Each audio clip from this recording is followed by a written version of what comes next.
જમવા બેઠો તો બાઈ માણે રોટલી પીરી, થોડી દાજેલી લે, રોટલીનો ઘા કરીને કે મારો ભાવ બગાડ્યો, અવતાર બગાડ્યો, સારું રાંધીને ખવડાવ્યું ને એમ કરતો કરતો કે મેં ગિરનારમાં ચલા જાઉંગા. નથી હિન્દી ઉપાડી અને બાઈએ રવડામાં કીધું ઉપાડ, ઉઠ, ઊભો થા. 13 વર્ષથી આ મૂલકરણ ગિરનારનો દીકરો થયો, એ તો હાયસન હાલતો થયો. એ ડેલીએ પહોંચ્યો ને બાઈને જો મરી ગયો હાયસન ગયો જાહે. ગમે એમ તો બાઈ માણે ને અંજવાડી તો રાત કહેવાય ને.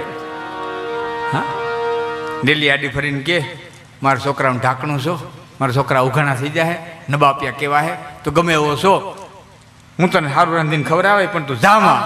ડેલી અભો કે ભરતશ્રી જબ સાધુ हुआ तो पिंगला ने कुछ नहीं कहा था.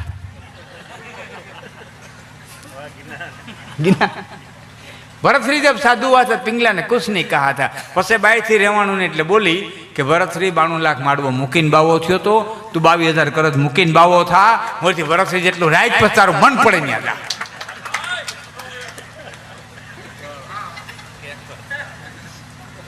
એ વેરાગ કહેવાય.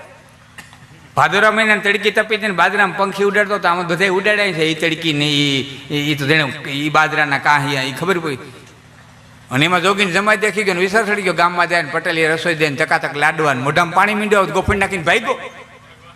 એની પત્ની હામી જડી કે વયા ઉડાડતો ઉડાડતો ક્યાં ભાગ્યો, કે વયા ઉડાડે તારા સૈયા મેં ગિરનારમાં ચલા જાઉં. ત્યાંથી હિન્દી ઉપાડી સેટેથી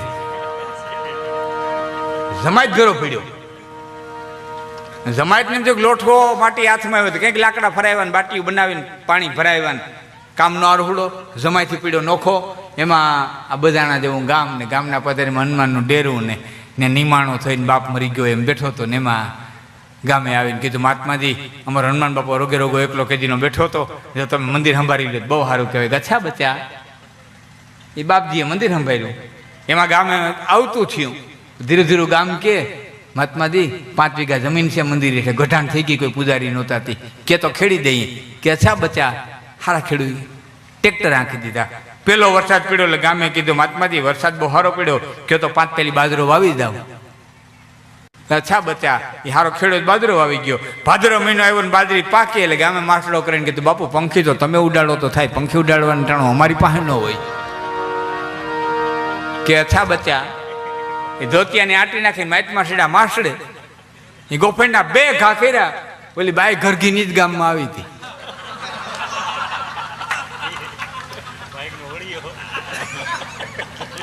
એને ધ્યાન પડ્યું કે આ તો મારા પૂન માસડા પાસે જઈને કે અભાગ્યા એને તે પંખી ઉડાડવા તો હું કરા 5 વીઘા મૂકીને 5 વીઘામાં મર્યો, મને ઘરગાવી છોકરા રખડાવ્યા, એને તે તારે આજ કરી તે આજ કરી ને આ પીડા પીડા હોકાર્યા હતો, હું રોટલા ટીપીને તો દેતી હતી. એ ગોખલામાં બેઠી હોય એનો વિશ્વાસ રાખજો. આ લીમડા હેઠે બેઠી છે, આવીને માથું નમાવજો, તમામ પ્રકારની તમારી ઈચ્છાઓ પૂરી કરશે. આમ સાત્વિક હશે તો તમારા ગોખલામાં બેઠી હોય, તમારા કુળને જેને વચન દીધું હોય, તમારા બાપ દાદાને પ્રસન્ન થઈ હોય ને કુળમાં પૂજાતી હોય, પછી ભલે વરાળમાંથી પ્રગટ થઈને વેરાડી કહેવાની હોય. રાખજો. અને કા સદગુરુ મળે તેને ચરણની માલિકો લાકડી પડે એમ પડી જાય. ગુરુ વિના ગત નહીં એવો ગુરુ ગોતી લીધો. બાકી આમાં બહુ આથડવા ન જતા, મોટા ભાગના પંખી જ ઓકારે. બહુ રેખડા જેવું જ્યાં ત્યાં રેખડા જેવું નથી, એવું મળી જાય પડી જવું ચરણની માલિકો. તમને વિચાર થાય કે કદાચ ને કેમ મળે, તો તમારામાં તાકાત હોય તો ગોતી લેજો, અને તાકાત ન હોય ગોતવાની તો માળા લઈને બેસી જાય. તમારો આત્મા એક દી એટલો શુદ્ધ થઈ જાય ને કે એવો ગુરુ ગોતતો ગોતતો તમારે દ્વાર સુધી એને આવવું પડશે, તત્વને આવવું પડશે, ખેંચી આવશે તમારી ભક્તિ, તમારું બળ, તમારી તાકાત, તમારી ઉર્જા. 2 રસ્તા, કા તમે ગોતવા નીકળો તો તાકાત હોય તો ગોતી લ્યો.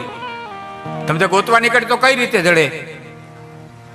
તો હું તમને 2-3 દાખલા દઉં કે દરિયાથી તમે 1.5 કિલોમીટર છેટા રહ્યો ને તમને ખબર પડી જાય એટલામાં ક્યાંક દરિયો છે.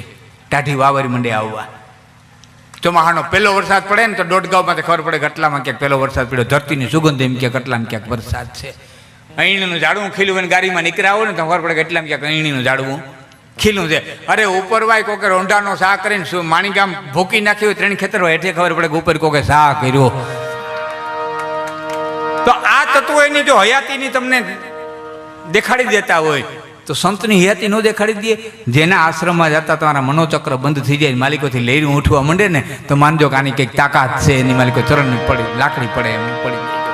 કારણ કે આમાં બહુ રખડવા દેવું કાંઈ છે નહીં, આમાં બહુ કાંઈ એમ તો ગોખલામાં બેઠી ને ભલે ને ત્રિશૂળો જ હોય, એક નારિયેળની માં ચૂંદડી જ રાખી હોય, બસ સંપૂર્ણ શરણાગતિ સ્વીકારી લેજો.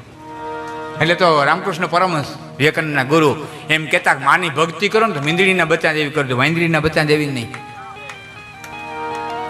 મીંદડીના બચ્ચા જેવી કરજો, વાંદરીના બચ્ચા જેવી નહીં. કેમ કે વાંદરીને બચ્ચું વર્ગ્યું હોય, વાંદરી ઠેકડા મારતી હોય, બચ્ચું કઈ પડી જાય બચ્ચાને ભાગ્ય ઉપર આધાર રાખે. જ્યારે મીંદડીના બચ્ચા આંખો વીસીને બેહી ગયા હોય કે મારી જનેતા મને જ્યાં લઈ જાય ને ત્યાં સલામત સ્થાને જ લઈ જાય, એટલું માં કામો ઉપર વિશ્વાસ રાખજો કે જ્યાં લઈ જાય ને ત્યાં મને સલામત સ્થાને જ લઈ જાય, મારું અહિત કોઈ દી મારી માં કરે. શંકરની માથે કાળકા ઊભા છે, આવો ફોટો કોઈ જોયો હોય તો હું ત્યાં આગળ કરજો, જેને જોયું હોય ને. જોયું ને શંકર ઊભા હુતા છે, એની ઉપર કાળકા ઊભા છે. અને કોઈ બ્રાહ્મણને કે આપણે પૂછીએ કે આ ફોટો આમ કેમ, કે માતાજી સુમ નિશુમને મારવા આવ્યા ને શંકર બાપા ઠેબે સીડા ને પડી ગયા ને માથે પગ દેવાઈ ગયો, જીભ નીકળી ગઈ. આવું આપણને સમજાવી દઈએ.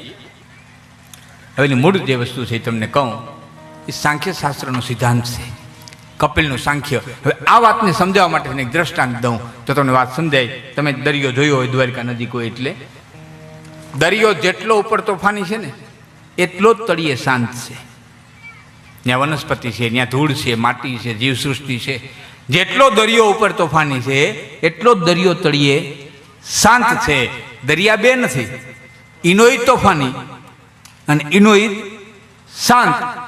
શાંત છે ને એ બ્રહ્મ, એ શિવ, અને ઉપર જે તોફાની છે ને એ કાલી, જે કાંઈ તોફાન કરે છે ને જે કાંઈ દેખાય છે ને આ પશુ પંખી જીવ જંતુ તમે આ જે કાંઈ દ્રશ્યમાન છે એ બધું કાલી, માલિકો રમી રહ્યો હોય શિવ. જે કાંઈ દ્રશ્યમાન છે એ બધું સીતા, માલિકો રમી રહ્યો હોય રામ. આ જે કાંઈ દ્રશ્યમાન છે એ રાધા. અને